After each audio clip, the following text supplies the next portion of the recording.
Kennedy is next. Thank you, Mr. Chairman, and thanks. Senator Kane. Okay. Thanks, Mr. Chairman, and thanks to all of our witnesses here today. Professor Painter, on May 5th of this year, you put out a tweet. You said, I'm going to quote, "There are some things money can't buy. For everything else, there's the Supreme Court." Would you tell me which members of the Supreme Court you believe are bought? I was particularly concerned at that point when I posted that tweet I about... understand, but if you could, I've got really limited time, and I apologize for interrupting. Just tell me which members of the court you are bought. I did not think that Justice Clarence Thomas should be failing to disclose his trips on a billionaire's Do you think yacht he's and an bought? airplane. Do you think he's bought? I believe that there is grave risk. Do you think he's bought? I said there is grave risk Do you think he's bought? to the confidence of the American people in our Supreme Well, Court. if you don't think he's bought, why did you say it? I said Yes, that you said members of the Supreme Court are bought. You're here testifying as an expert for my Democratic friends, and you're saying the members of the Supreme Court are bought? I said when the American people feel that way, when we have Supreme Court justices feel that way? on yachts and in planes of billionaires and not being disclosed. Anybody besides Justice Thomas you think is bought on the Supreme Court? I believe that the court needs to clean Anybody up besides its act. Justice Thomas? I'm not going to go through each I mean, justice. you tweeted it. I tweeted the way the American people feel. Did you mean it when you feel. tweeted it? And I stand by that tweet. This Supreme Court of the United States right. needs to clean up its Let me act. ask you a couple others here, because you've on September 17, 2020, you tweeted, "It looks like Putin's favorite senator could lose," referring to Senator Lindsey Graham. Could you tell me your evidence for saying that Senator Graham is President Putin's favorite senator? I don't recall that tweet and the story. Well, I've got it. It's tweeted right out. here.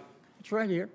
I'm happy to look at the tweet, and I'm happy to write you, explain that. I don't know what that has to do with climate change. Well, Subject of it this has to hearing. do with your credibility. Did As you a- say, what is your basis for saying that Senator Graham is President Putin's? I mean, have you ever talked to President Putin?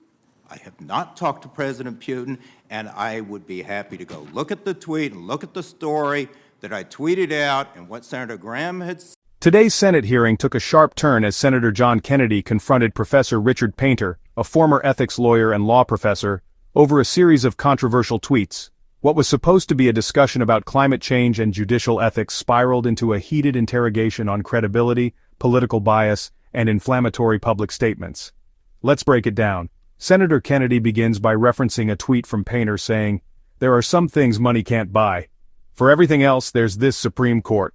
He presses Painter repeatedly. "Which members of the Supreme Court do you believe are bought?" Painter focuses on Justice Clarence Thomas, citing concerns over undisclosed luxury trips. But when asked directly if Thomas was bought, Painter dances around the word, calling it a grave risk to public confidence instead. This segment highlights how loaded language can backfire when under Senate scrutiny. Accusations without precise backing? Dangerous territory. Next, Kennedy turns to a 2020 tweet from Painter suggesting Senator Lindsey Graham was Putin's favorite senator. Do you have any evidence? Have you ever spoken to President Putin?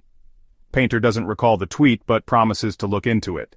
Kennedy's strategy is clear: undermine Painter's credibility by showing a pattern of unsubstantiated personal attacks. If you're going to tweet politically charged claims, be ready to defend them, especially in a public hearing. Then comes another controversial tweet, this time... Look at the story that I tweeted out and what Senator Graham had said in that context. You know, this is something you say all this stuff. For example, you're here as an expert for my Democratic friends, and you say all this stuff.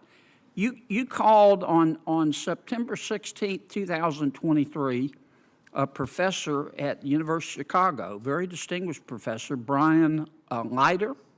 You called him a racist. Can you explain to me why you think he's a racist? I remember a series of tweets with him. He's a Marxist who put out a number of statements attacking African Americans and women.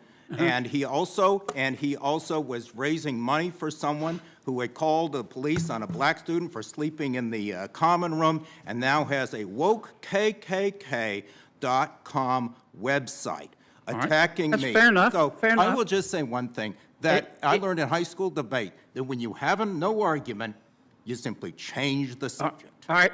On October 15th of 2020, you said Lindsey Graham is soliciting cash payments in return for voting on a Supreme Court nomination. What evidence, that's a pretty bold statement, Professor. What evidence do you have for alleging that Senator Graham was taking cash in credibility than you do? A brutal conclusion to a high-stakes exchange. Final takeaway. In today's digital age, every tweet is on the record, and when you're called to testify, you'd better be ready to back up every word. Thanks for watching. What do you think? Did Senator Kennedy cross the line, or was this a necessary accountability check? Drop your thoughts in the comments, and don't forget to subscribe for more in-depth political coverage and real moments from inside the Capitol. Like if you found this breakdown informative, hit the bell so you never miss a hearing recap.